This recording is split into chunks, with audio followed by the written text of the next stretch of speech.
Welcome back to the Quality of Attention online class for June 2020.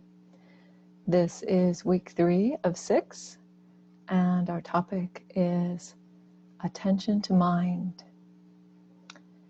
And before I begin the Dhamma talk this week, I would like to pay homage to the Buddha and the Triple Gem.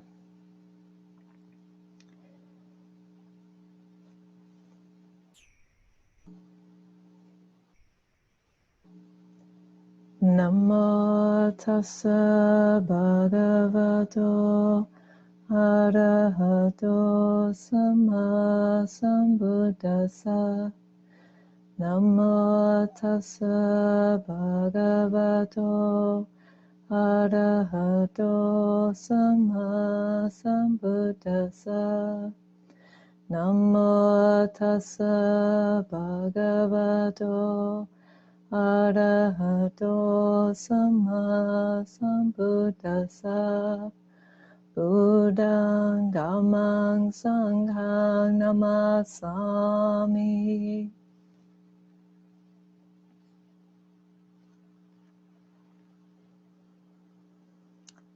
So our topic is the attention to mind. And perhaps the most obvious place to start is by asking the question, what is mind?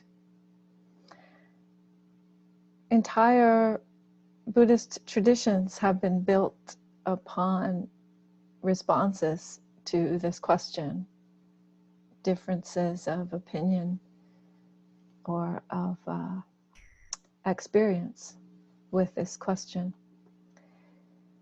And in fact, all sorts of philosophies, East and West. So I don't want to try to capture it right at this moment, but I do want to point at the enormity of the question. What would we be paying attention to if we were paying attention to mind? Certainly in Buddhism, there are quite a number of words for mind. And right off the top, probably 3 that you will be seeing in the suttas and the discourses that are part of this class would be citta. Citta is often translated as heart-mind, meaning all cognitive experience together, including what we think of as the heart or the emotion and the more analytical aspects. In Chinese and in Japanese, it's shin. And there's mano. Mano is just typically translated as mind in general. And vijnana, which is consciousness. And that is a way that mind is referred to with respect to the 5 kandhas, kandhas in Pali or skandhas in Sanskrit. And I'll talk more about them today. We touched on them in the last class as well. And perhaps one other attribute of mind that I'd like to bring forth right at the beginning is that mind also defies location. We can't really put our finger on where it resides. In fact, I would say the Western world, psychological and scientific world, has been looking for a place, perhaps in the brain, or as Margaret pointed out, Dr. Pert's efforts to identify other parts of the body that were perhaps also functioning in that way of receiving medication that we think of as being related to the function of the mind. But it's, I would say, it cannot be pinned down, even to say within the body. Yet, it can be known. Mind can be known. It is not so far from us. And it is a function of knowing. It is its very nature is knowing.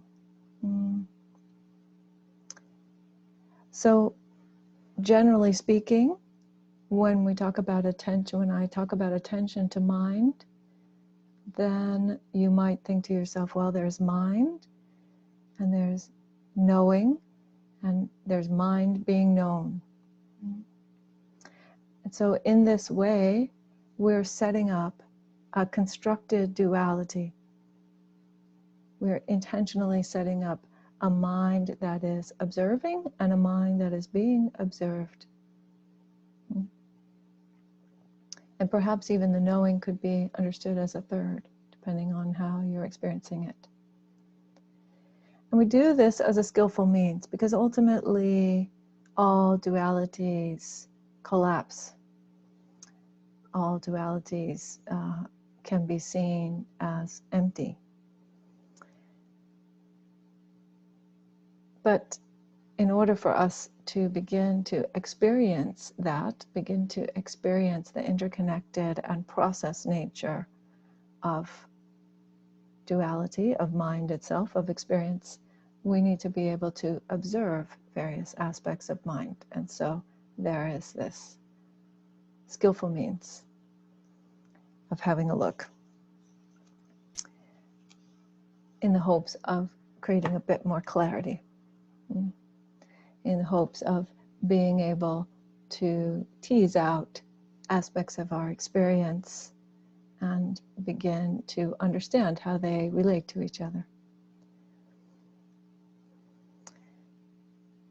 So I don't think it's too far of a stretch, too much of a stretch to actually say that all meditation, whatever forms of meditation you might be engaged with, are in fact the study of mind. Our effort is to understand mind, in fact, even understanding is a bit too constructed. It is to know the mind, and that which the mind also perceives. And with that in mind, I want to point to one of the two required readings for this week. So I have been using Gil Fronsdal's translation, fairly current translation of the Dhammapada. So that we understand, most traditions would understand the Dhammapada as one of the earliest of all Buddhist texts. Very short sayings attributed to the historical Buddha himself. And I found it very interesting in the introduction where Gil contrasts the Dhammapada with the Bible. And he says, in the Bible begins by speaking about God as the creator, and by implication, our relationship to God. And in contrast, the Buddha begins the Dhammapada by speaking about mind and our relationship to our own mind and our experience that emerges from that relationship and from that mind.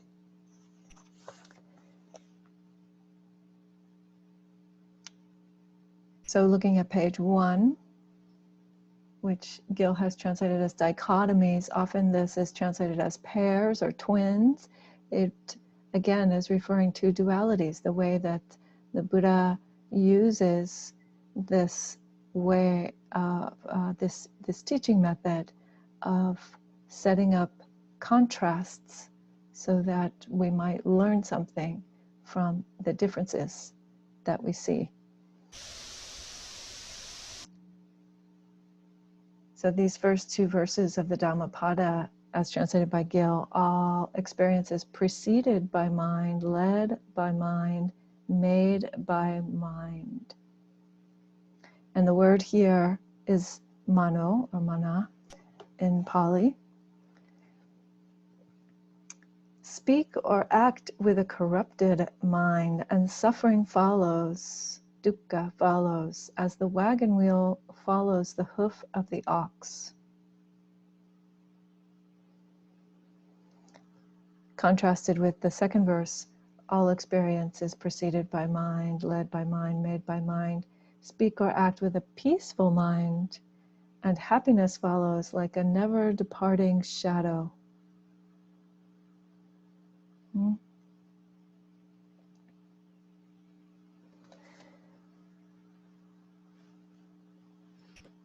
My interpretation of this teaching is, first of all, when Gil uses this word experience, there's a footnote in the back, and he talks a little bit about these two verses, and he says, the Buddha started out with the most difficult. These are some of the most difficult verses to translate in the entire Dhammapada, and different translators have taken different approaches. Here, this word experience is his translation for Dhammas. So Dhamma, which we also can understand to mean the teaching, or the law, or the true nature of things, reality, the way things actually are. Here, perhaps perceived phenomena. So Venerable Analio, Bhikkhu Analio, from a very respected scholar, practitioner, teacher in the Theravada tradition, uses phenomena here. In any event, but phenomena perhaps makes it sound a little bit like we are creating trees and rivers, and I'm not sure that that's what's implied here. So Gil uses experience, and that seems helpful. Is preceded by mind. So mind is present. Mind is present even before the experience. And we know this. We have a lived experience of this. Led by mind and made by mind. So some translators use here impelled by mind, or my sense of it is something like driven by mind. That is, it's unfolding according to the function of mind. And then speak or act with a corrupted mind, and suffering follows inevitably. Inevitably. Corrupted by what? Corrupted by greed, hatred, and delusion, by the three poisons, or perhaps by the hindrances. Craving for sensual desire, aversion, restlessness, sloth and torpor, meaning like slow dullness, and corrosive doubt. Those are the 5 hindrances. So a corrupted mind brings upon itself suffering. And now this is a point at which I want to stop and talk a little bit about differences between the Mahayana and the Theravada, or the early Buddhist traditions, including the Theravada, because there are many early Buddhist traditions, many of which are not extant anymore, but of which the Theravada, the current modern day Theravada, is an extension.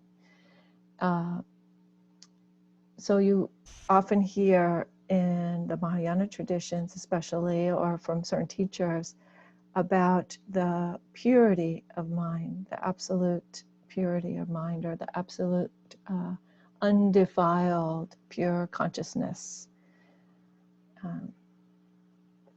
There are different ways that it's spoken about. And yet here we see the Buddha speaking about a corrupted mind, or an impure mind, versus a peaceful mind, or a pure mind.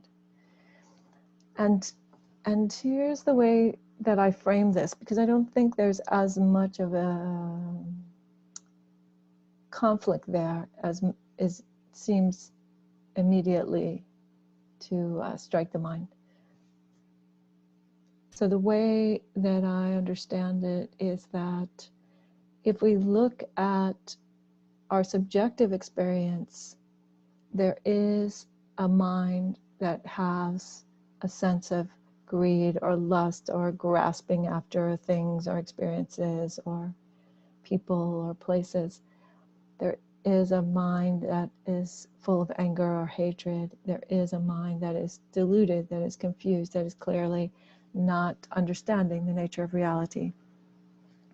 And there can be mind which is free of those things, even momentarily, just free of anger, free of grasping after things, free of confusion, just even brief moments, or perhaps in great insightful leaps, can discover a mind that has that attribute in a more steady way, those attributes. So that's the view from the subjective. If we say that that's not true, that there isn't greed or there isn't hatred in the mind that does have those things, that's just Pollyanna, that's just denial. It's really not helping us to observe reality as it is. And those things are happening in the midst of the bigger picture of the absolute principles. So the principles by which we emerge, the principles of impermanence, the principles of interconnectedness, the principles of karma, the principles of non-self, which I'll talk a little bit more about in a minute. There are these vast principles that are expressed in the subjective world. So karma is a good example, right? Karma is a function that basically is sort of an energetic unfolding of the consequences of intentional actions of body, speech, and mind. And those results are called vipaka. And there are things that you can do, like killing another human being, for example, that are generally understood within Buddhism to be harmful. They're creating harmful downstream effects in the karmic flow of a human life.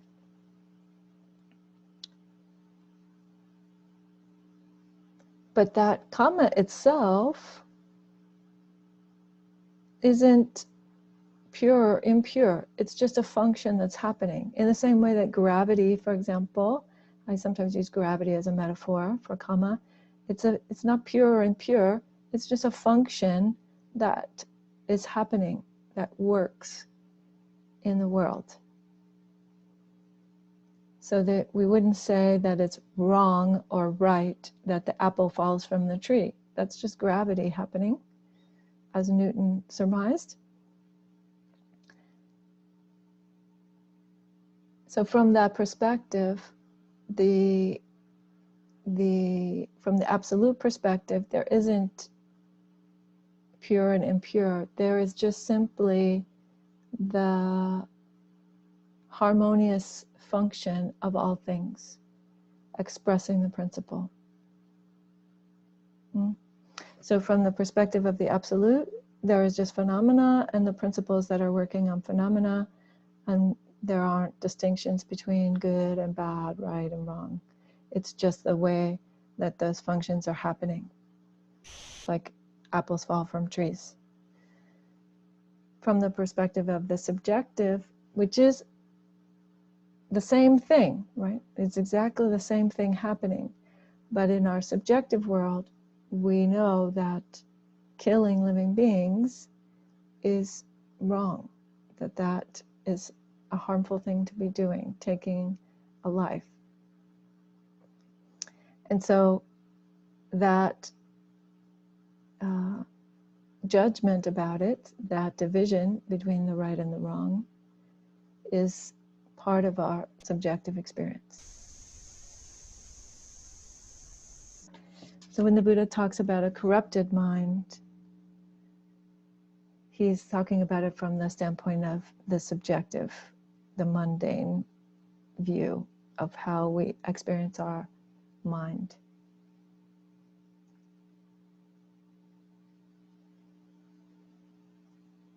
So continuing on, all experience, he repeats himself, is preceded by mind, led by mind, made by mind. We could say driven by mind. Speak or act with a peaceful mind and happiness follows. So it's interesting, he doesn't say a mind free from corruptions. He says a peaceful mind. And a peaceful mind would be free from corruptions because of the non-production of suffering. So a peaceful mind is one that has made its peace with those principles, made its peace with impermanence and karma and the way that reality is actually unfolding.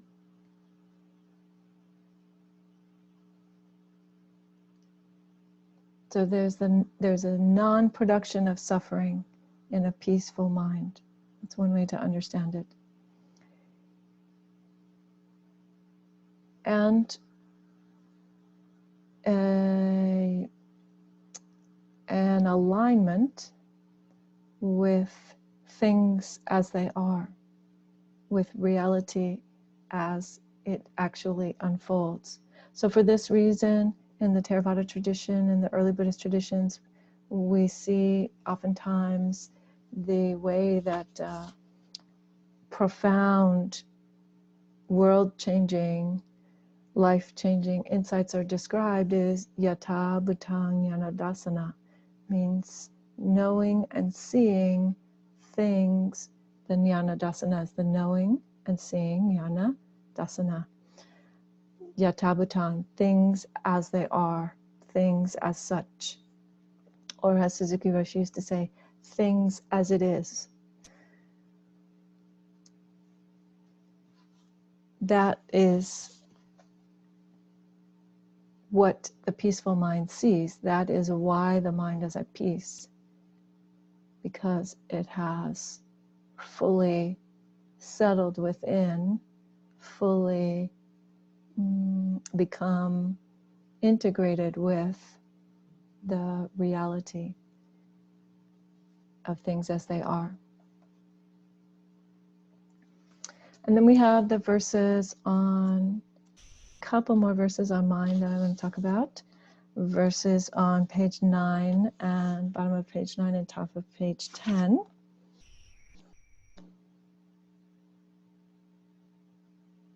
The mind, hard to control. The Buddha mentions this also in the Anatta Lakkhana Sutta. He says, can you just say, I would like my consciousness to be like this or like that? No, you cannot. And because you cannot, then you can't say, this is myself. This is a thing that belongs to me and I control it and I define it. The mind, hard to control, flighty, alighting where it wishes, one does well to tame.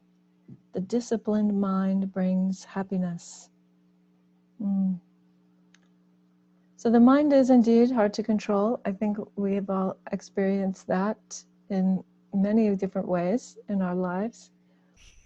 Flighty, the flighty mind, I like that word that Gil is using here, this translation.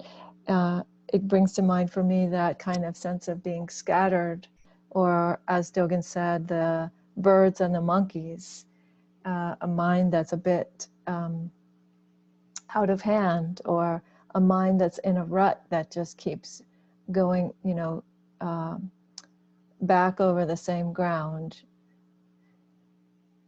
So the mind, alighting where it wishes, one does well to tame the mind, to tame the mind. So this is why we refer to practice as a kind of training, as a kind of training. So we begin to work with the mind, not just observe it, but also to begin to respond to what we see there. Begin to respond to the insights that we have about what's happening in our minds. And interesting, this second verse here at the top of page 10. or this next verse, which is verse 36. My apologies, don't want to be confusing. So that previous one was 35. This is 36. The mind hard to see. So in the previous verse, the Buddha said the mind hard to control.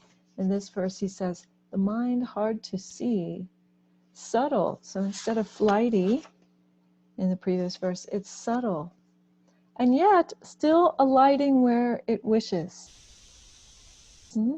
Still alighting where it wishes, just as it was in the previous paragraph, in the previous verse. The sage, the wise one, protects. The watched mind brings happiness.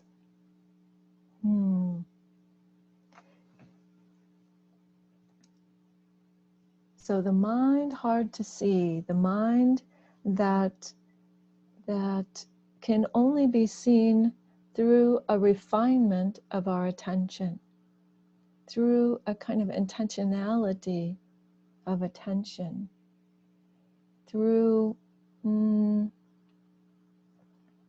training the attention. So the mind hard to see. Which mind? The subtle mind. The subtle mind.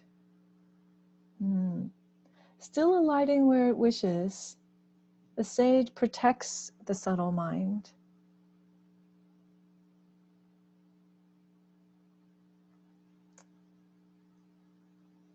And then he says the watch mind brings happiness. So what is this, let's see, alighting where it wishes.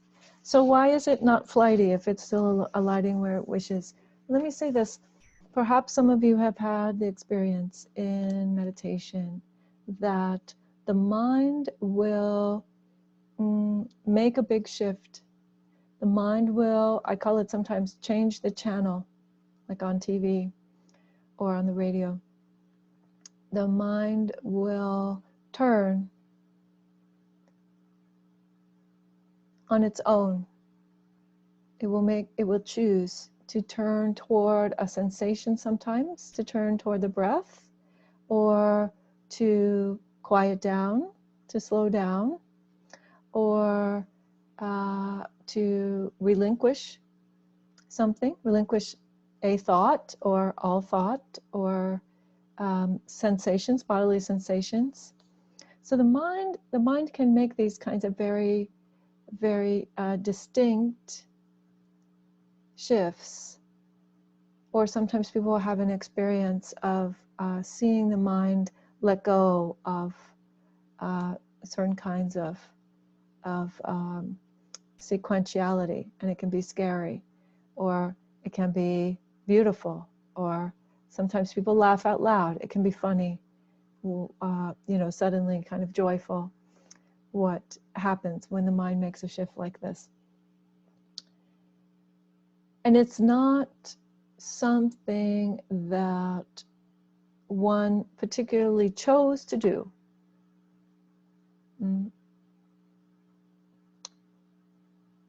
It has a sense of it doing it on its own, so to speak. So perhaps you've experienced this within your sitting practice, or other kinds of meditation, maybe within walking meditation practice, or some people are doing breath practice and activity, or chanting.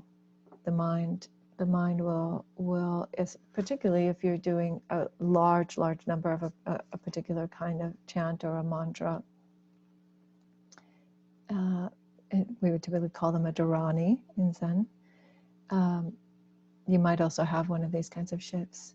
So in any event, what I'm pointing to is a kind of the mind going where it wishes, but in a way that actually feels less flighty, in a way that feels less scattered, in a way that feels, that seems to be more focused or more still, less busy, less crowded. You get the drift. So this is where the mind can alight where it wishes without being a kind of flighty or scattered or out of hand feeling of the mind. And the sage protects. So this is an important admonition from the Buddha, saying that it's wise for us to protect the subtle mind. And what would that look like? I mean, the example, I would love to hear your thoughts about this, you folks in the class. The example that comes up for me is very violent, bloody movies. I cannot watch, I mean, I wouldn't now anyway because of the precepts that I'm following, but even at the time when I was watching, you know, sort of mainstream entertainment movies, I can't watch things that are very bloody. It's very, very disturbing to me. And so that was a choice that I started to make. It's called, in Buddhism, we use the phrase guarding the sense gates. For me, that was one of the earliest ways that I could relate to that phrase. Oh yes, guarding the sense gates. There are ways in which I can receive sensory experience that are really, really unhelpful. And so I choose just not to go there. I choose not to go there. For some people, in current times with COVID and the worldwide pandemic, or with racial tension, or with horrific immigration policies, some people choose to stay away from certain kinds of news, or from all news, for example, as a way of guarding the subtle mind.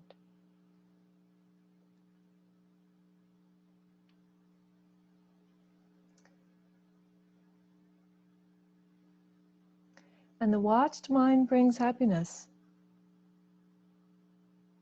So we're back to this training of the mind observing the mind. The mind being attentive to mind. The mind paying attention to mind. Brings happiness. So many different kinds of mind can be observed. Many aspects of mind can be observed, and the Buddha points at several of them in these verses.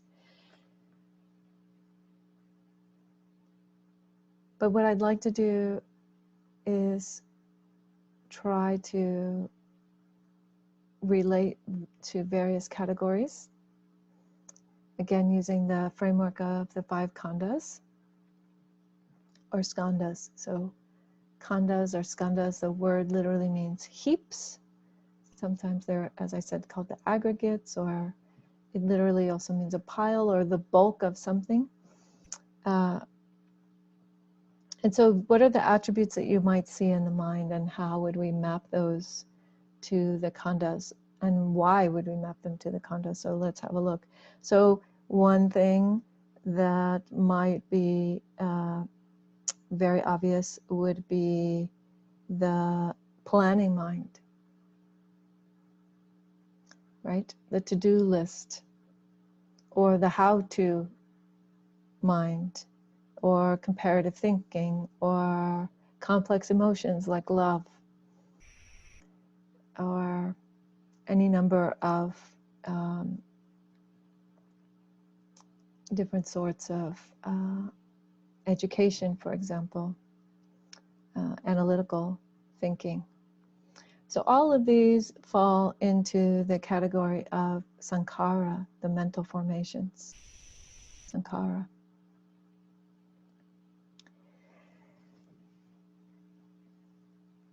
Usually also associated again with volitional thinking, wanting to do something, like you decide you're going to bake cookies, and then it is your sankhara that knows how to do step by step. Okay, first you get the flour, and then you get the water, and then you get the oil if you're vegan, and then you mix in a little cinnamon and maybe some sugar and stir it up, put it in the oven. That's all sankhara, intentional activity based on mental formations. And some other kinds of things you might see in the mind would be like labeling or identifying or categorizing things. And an example that might be easy to relate to would be you're riding along on your bicycle or in your car, and you're not caught up in a bunch of thinking about the future or about the past or any kind of planning. You're just kind of noting what you see as you go along. So maybe the mind is saying cow, fence, car, road, sun, mountain, cow, goat. You know, you're riding along and you're actually just identifying each thing as it comes into the awareness. Children actually also sometimes do this. So it can be interesting to see that function at work. And that's sanya. That's what we call perception in the five kandhas, sanya, or perceptions. So you perceive the thing. You perceive the thing. And you do that in part, very closely related to memory, you do that in part with language. So you put a language label on it. And if you speak multiple languages, you might always use one particular language for your labeling. You might always, you know, go back to your mother tongue, so to speak, for your labeling. Or you might have been speaking your second language for so long, like Ayya Sanchita has been speaking English for the last 30 years, that German is not the language that she labels in mostly. She labels in English now. So then we have things like the kind of gut feeling about something or the underlying tone, right? This is what we were speaking about mostly in the last class, attention to feeling tone, or the Pali word is vedana, vedana. And an example of this is you walk into a room that has a very strong color. You know, it's painted in one very strong color, maybe a color you've never even seen before. And you have an immediate sense of like or dislike, nice or not nice. Or you have an immediate sense of like confusion. I don't know what to make of this. Or maybe you have a peacefulness about it. You're really indifferent. Maybe it's a very bland color. And then you have a sense of like boredom about it. So these are all different aspects on the spectrum of pleasant, neutral, and unpleasant, which are the three ways we talk about the tone of experience. And then you also have, in the mind, you have a sense of your body. You have a sense of your body. So body is, in this particular framework of the Buddha, rupa, it's called rupa, or form is the way it's typically translated. Form, the material form of a human being. So that's your body and things that emanate from your body, like sweat and spit and tears and things like that, waste. And one way that you might experience this, experience the body, would be if you are, perhaps you get up in the middle of the night and go to the bathroom. So you're moving in the dark. So you're not actually seeing your body, and maybe you're sleepy, so you're not doing a lot of thinking about anything in particular. You're just sort of sensing the way to get the body from point A to point B. And the mind is subtly involved there, but there isn't perhaps a lot of to-do list cropping up yet, or any even kind of labeling about anything, because it's maybe a very familiar situation, so you don't need to point it out. You just need to get the body from point A to point B. So that's this kind of sense that we have of where we are in space, of of the shape of our body, perhaps, or the temperature of the body, all of these kinds of things, noises that the body makes. And then there is vijnana, so consciousness, usually understood as the fifth of the 5 kandhas. So I just went through 4, 3, 2, 1 in kind of a reverse order, the first 4, and now the 5th one is vijnana, usually translated again as consciousness. And this is, it is various things. So one way to think about it is vijnana represents the knowing aspect, the receptive mind. The mind which is receiving the sense impressions that come from the body, that is receiving the thoughts that are cropping up in relation to one another, or thoughts that are cropping up in relation to sense impressions. It's the basic awareness that's there. And that basic awareness can also have different aspects, different attributes of it. What would we say? A different kind of flavor, so to speak. So if you have, again, we talked about contact. When eye consciousness arises, eye consciousness is a little different than, let's say, mind consciousness, or taste consciousness, tongue consciousness. Those things are slightly different, and so they flavor the mind, or they give a particular shade to the mind when they're active. So one way to relate to this way of thinking about the different shades of mind, or the different types of consciousnesses, is to think about whether you are a visual learner, or an auditory learner, or a textual, there's another word for this, but I'm not thinking of it right now, or a physical learner. So that particular flavor of consciousness, auditory consciousness, for example, if you are someone who learns best by listening, is more comfortable, feels more something that you're more willing to actually be attentive to, that you could take in the information there more effectively.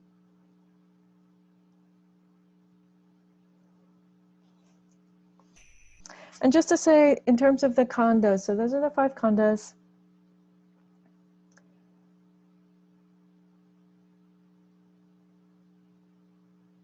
Typically, in regular, particularly modern, contemporary, busy life, we have the sense that all of those are present at all times, that there's a big jumble of all of these different kinds of kandhas happening all at the same time. You might have a feeling that they're always there, all of them are always there, and then it's a big mix, and that they're coming so fast that you can't really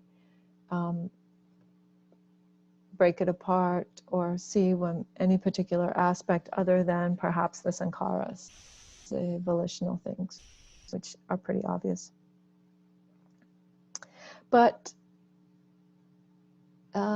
I would suggest that if you spent a little bit of time trying to focus on each one individually, a little bit like the feeling exercise that we did, if you are seated and you quietly try to observe one of these different aspects, you might be able to find it. You might be able to find it within your experience.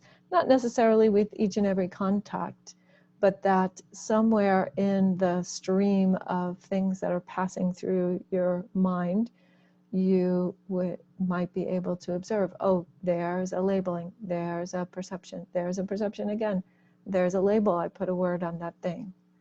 I looked over there and I said, or I heard that sound and thought to myself, plane, airplane. So these are examples of the ways that you can begin to practice with it. And going back to just one more metaphor that might be helpful here is one way that I like to think about it. So one very traditional way that we speak about mind is to say that mind is like the sky and thoughts are like clouds. So that would mean vijnana is like the sky or like open space. Wide open sky.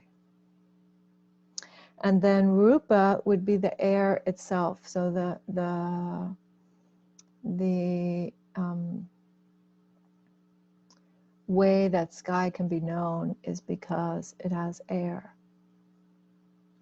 And the moisture in the air is the Vedana. Is it dry or is it wet? Or I can't tell really, right? Humid, this time of year might be very humid where you are. And then when that moisture kind of comes together, when it becomes more formed, when it becomes more clear what it is, then it looks like a cloud. That's a perception, that's a sanya. And then if you have this cloud gets bigger and bigger, or you have a grouping of clouds that come together, you might have a whole thunderstorm, you might have a whole activity going on. And that is sankhara, the mental formations. So this is just a metaphor. If that seems more confusing, then just toss it out and consider other ways of thinking about them.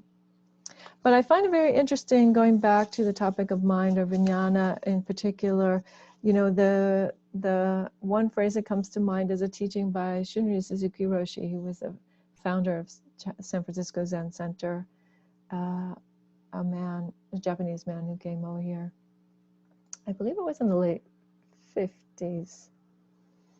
And Suzuki Roshi said, the outer world is limitless and the inner world is limitless.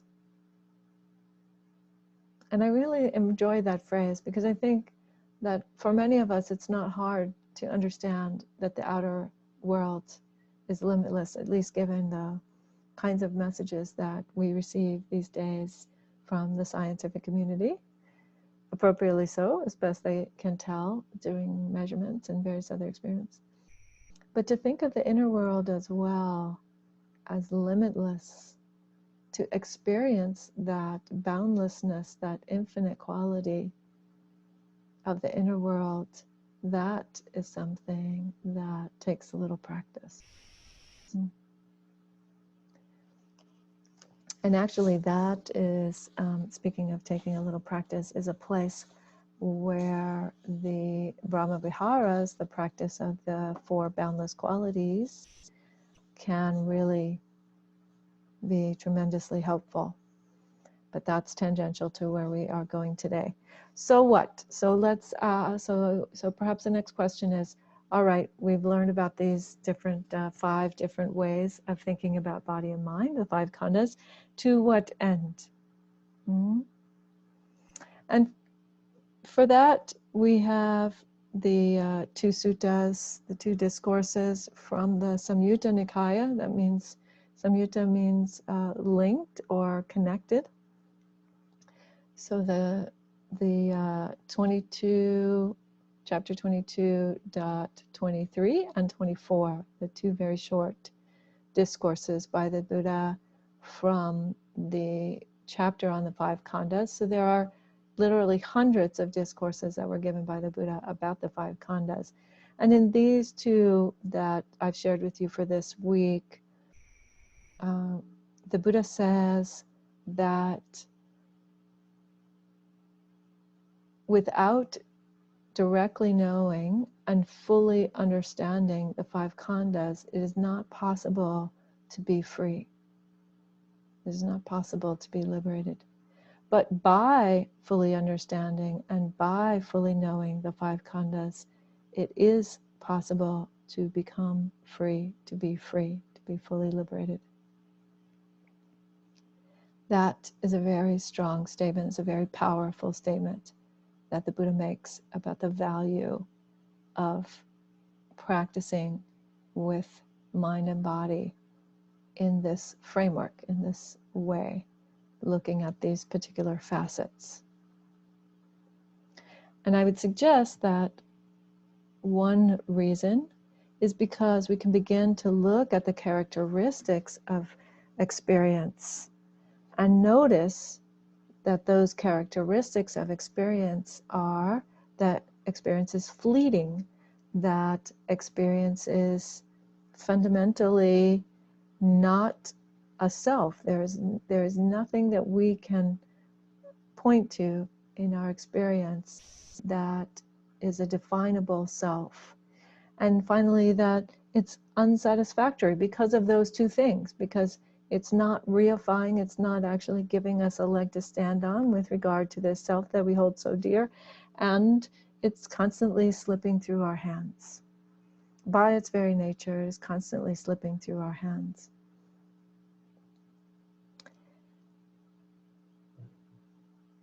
And seeing those characteristics of experience, being intimate with them, deeply, deeply being present with them, we can make peace with that. We can actually settle deeply into that reality and drop all resistance to truth.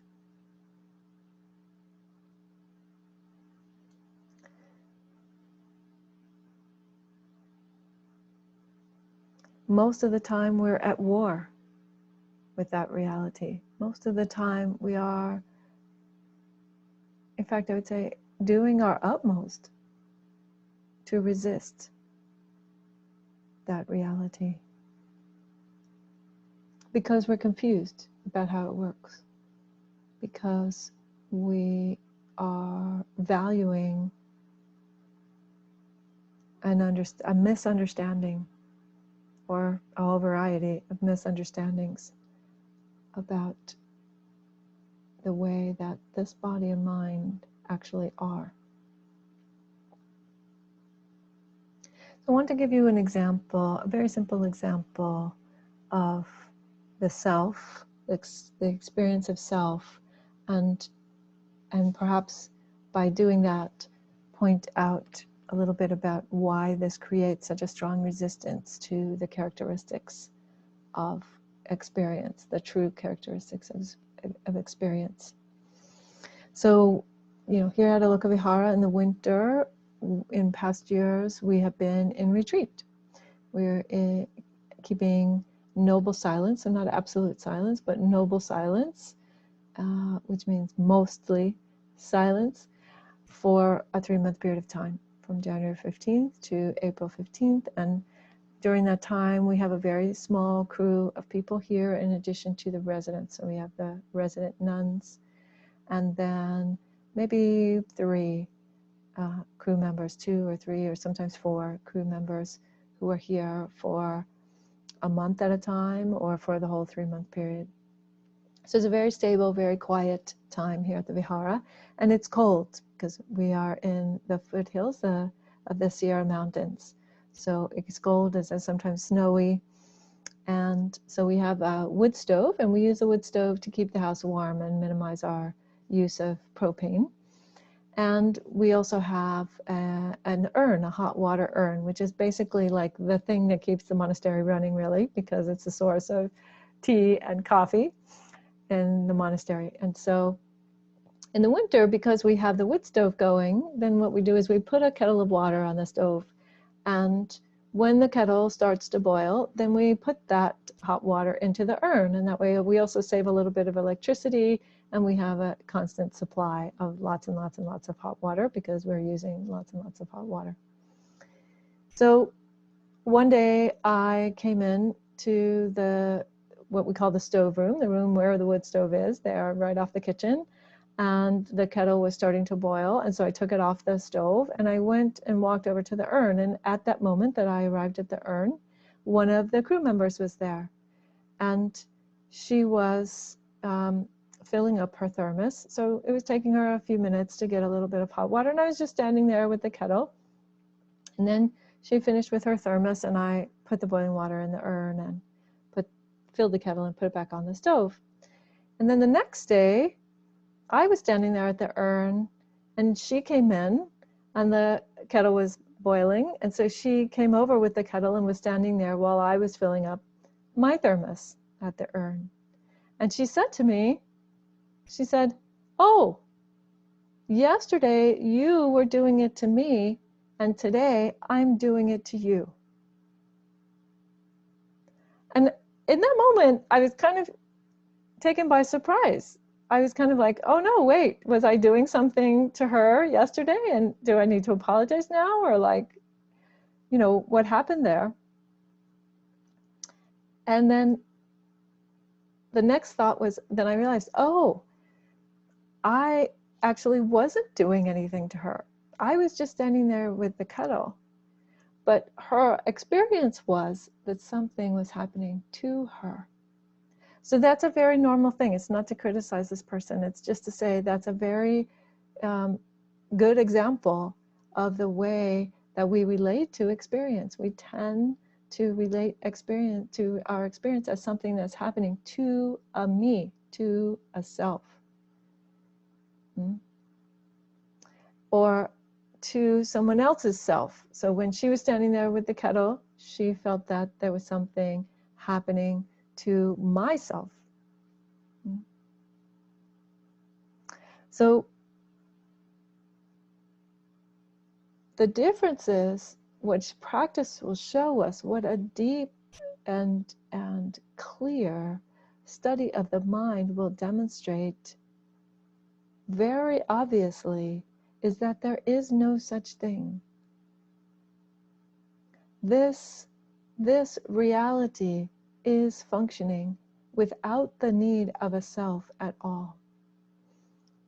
Even that volitional activity,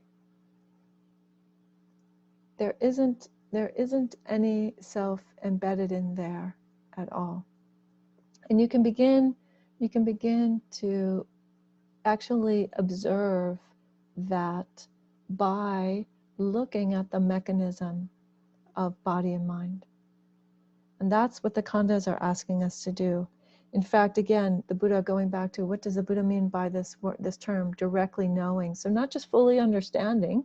So now we are hopefully coming to a more full understanding of what's meant by this kind of framework, or what kind of practice would enable us to look at the 5 khandhas, to experience them, to sit with them, to observe them in activity in our lives, in our mind, in our minds.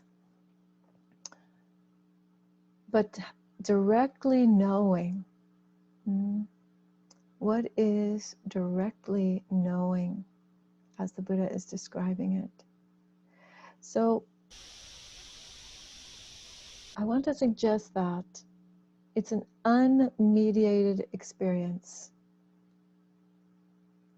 That is, it's an experience of this mechanism of body and mind without the sense of separation, without the sense of a concept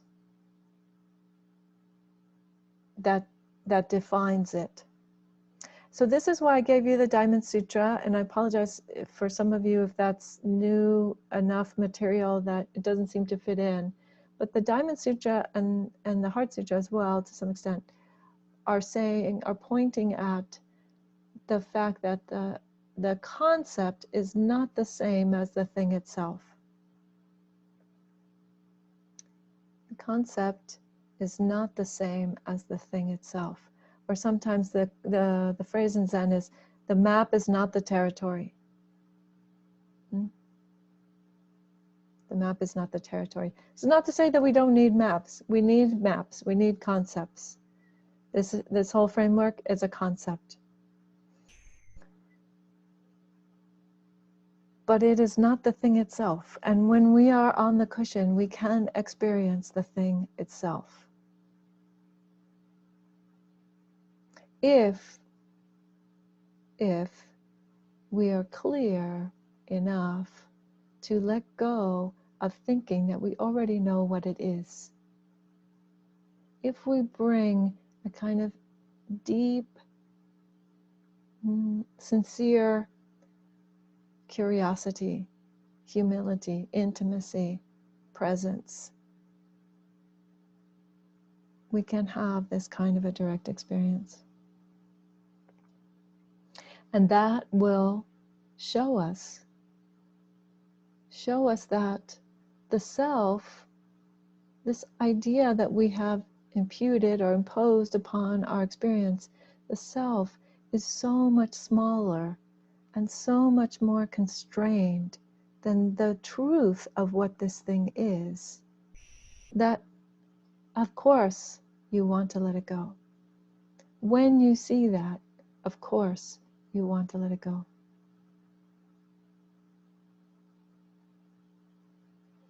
There is a vastness of being, a vastness of mind, a vastness of experience. And no one can take that from you. No one can hide it from you. Not even yourself. If you're willing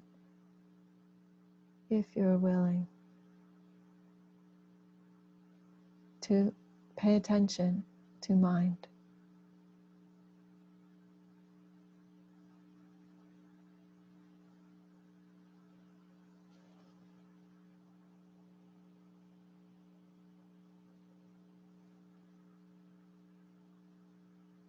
I hope to see you all on Sunday.